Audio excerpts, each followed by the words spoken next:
यहाँ पर हांडी वाले 1 चम्मच के अंदर टमाटर, प्याज, अदरक, लहसुन, हरी मिर्च अच्छे तरीके से हमने भून लेना है। यहाँ पर आप देख सकते हैं टमाटर, प्याज अच्छे तरीके से भून चुके हैं। अब हमने इसको अच्छे तरीके से ग्राइंड कर लेना है। मसाला अच्छे तरीके से भून हो चुका है। अब हम पानी शामिल करेंगे यहाँ पर 3 गिलास, ताकि आलू अच्छे तरीके से पक जाएँ। यहाँ पर आप देख सकते हैं आलू का सालन बहुत ही मज़ेदार हमारा रेडी हो चुका है। आलू बिल्कुल तैयार हैं, नरम हो चुके हैं। यहाँ पर आप एक आधा आलू तोड़ के भी देख सकते हैं। यहाँ पर ये देख सकते हैं बिल्कुल नरम हो चुका है। अब हम इसको जो है बाउल में निकालेंगे।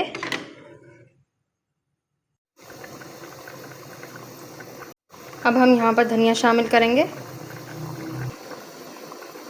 अब हम बाउल में निकालेंगे। अब हमारा सालन रेडी हो चुका है।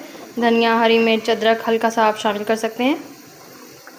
मुझसे हल्की सी डंडियाँ शामिल हो गई हैं, तो डंडियाँ मैं यहाँ पर साइड पे कर दूँगी।